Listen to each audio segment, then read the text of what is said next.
Hello friends, कैसे हैं आप। आज हम आपके साथ व्रत के बहुत ही ज़्यादा टेस्टी और हेल्थी पराठों की रेसिपी शेयर करेंगे।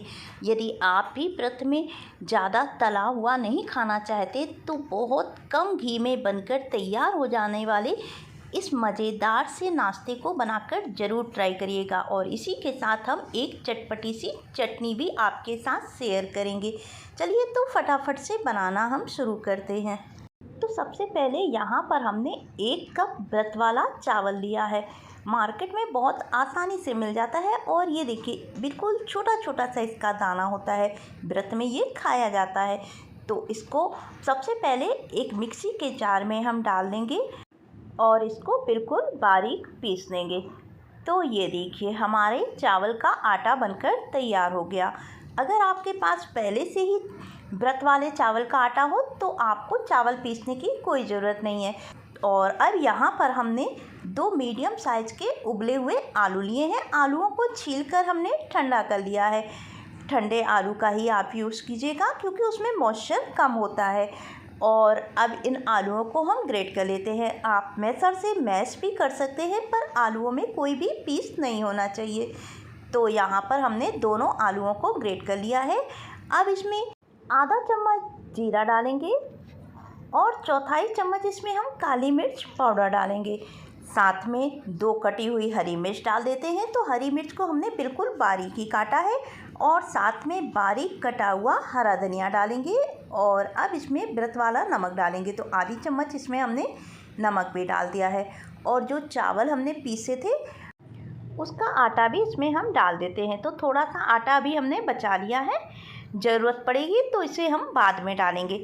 और अच्छे से आलूओं में चावल के आटे को मिक्स करेंगे। तो आलू में बहुत सारा मॉइस्चर होता है तो इसलिए पहले से पानी इसमें बिल्कुल भी नहीं डालेंगे। पहले अच्छे से इसे हम मिक्स कर लेते हैं।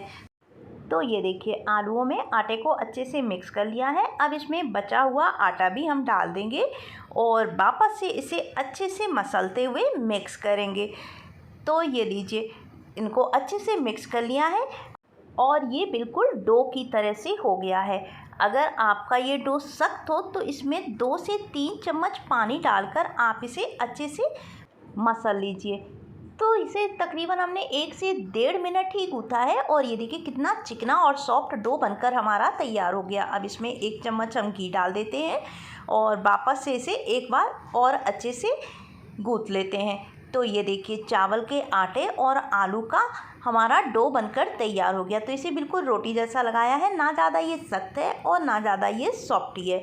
अब इसकी एक बड़ी सी हम लोई बनाएंगे। तो चलिए अब इसको हम बेल लेते हैं। तो चकले पे आप चाहें तो थोड़ा सा घी लगा लीजिए या फिर थोड़ा सा चावल का आटा डस्ट कर लीजिए, जिससे हमारा आटा चकले पर चिपकेगा नहीं। तो चलिए अब फटाफट से इसको हम बेल लेते हैं। तो इसको ज़्यादा पतला नहीं बेलेंगे, थोड़ा सा इसे हम मोटा ही रखेंगे। और इसकी ये देखिए किनारे फट रहे हैं तो कोई बात नहीं, बाद में इसे हम गोल कर लेंगे। तो ये देखिए इसको हमने बेल लिया है। अब आप कोई भी कटोरा, ढक्कन कुछ भी ले लीजिए और इससे गोल गोल रोटी तैयार कर लेंगे। ये देखिए तो इस तरह से हमारा नाश्ता एक बराबर बनेगा। तो देखिए कितनी बढ़िया रोटी बनकर हमारी तैयार हो गई और साइड के आटे को हमने निकाल दिया है। तो इसी तरह से सारी रोटियां बनाकर हम तैयार कर लेंगे। तो चलिए फटाफट से बना लेते हैं। तो ये लीजिए रोटियां बनकर तैयार हो गई। तो चलिए अब इन्हें हम सेक लेते हैं। गरम तवे पर इसे हम डाल देंगे और जब एक साइड से हल्की सी ये सिक जाएगी तो इसको हम धीरे से पलट देंगे। और अब इस पर हम घी लगा देते हैं। आप व्रत में जो भी खाते हो तेल, घी, उससे आप पराठे पर लगा दीजिए और धीरे से वापस से इसे हम पलट देंगे और दूसरी साइड से भी हम घी लगा देते हैं। तो बस इसी तरह उलट पलट करते हुए मीडियम फ्लेम पर इसे बढ़िया क्रिस्पी होने तक हम सेक लेंगे। तो ये देखिए आप चाहें तो इसी डो से रोटी या पूड़ी कुछ भी बना सकते हैं। तो ये देखिए कितना बढ़िया हमारे पराठे पे कलर आया है। तो दोनों साइड से बस इसी तरह से हम सेक लेते हैं। तो ये पराठे चावल के आटे और आलू से बने हैं, इसलिए ये बहुत लंबे समय तक सॉफ्ट रहते हैं और बहुत ही ज़्यादा क्रिस्पी बनते हैं। तो ये पराठा बनकर हमारा तैयार हो गया। तो सारे पराठे बिल्कुल इसी तरह से बनाकर हम तैयार कर लेंगे। तो ये लीजिए 1 कप चावल के आटे में हमारे 4 पराठे बनकर तैयार हो गए और साथ में हमने इसे हरी धनिया की चटनी के साथ सर्व किया है। तो चलिए चटनी की भी रेसिपी हम देख लेते हैं। तो यहाँ पर हमने चटनी वाला जार लिया है, इसमें ढेर सारा धनिया डालेंगे। धनिया को पहले ही धुलकर हमने साफ़ कर लिया है और अब इसी में 1 हरी मिर्च है, इसे तोड़कर डाल देते हैं। और खटास के लिए इसमें 1 चम्मच नींबू का रस डालेंगे। आप इसकी जगह 2 चम्मच दही भी डाल सकते हैं। नमक डालेंगे तो नमक आप स्वाद अनुसार डालिए और 4 से 5 चम्मच पानी डालकर इसको हम पीस लेंगे। तो चलिए फटाफट से पहले हम इसे पीस लेते हैं।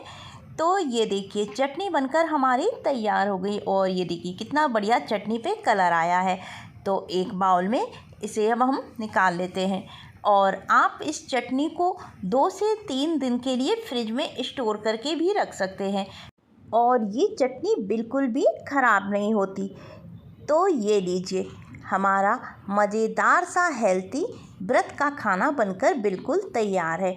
इसे हमने हरी धनिया की चटनी और दही के साथ सर्व किया है। लंबे समय तक ये सॉफ्ट बने रहते हैं और खाने में बहुत ही ज़्यादा टेस्टी लगते हैं। उम्मीद है आपको ये रेसिपी ज़रूर पसंद आई होगी। तो कैसी लगी आपको आज की हमारी ये व्रत के खाने की रेसिपी कमेंट करके ज़रूर बताइएगा और यदि रेसिपी अच्छी लगे तो उसे लाइक और शेयर भी ज़रूर करें। चैनल को सब्सक्राइब करना बिल्कुल ना भूलें। ऐसी ही नई रेसिपी के साथ नेक्स्ट वीडियो में हम आपसे फिर मिलेंगे। Thank you.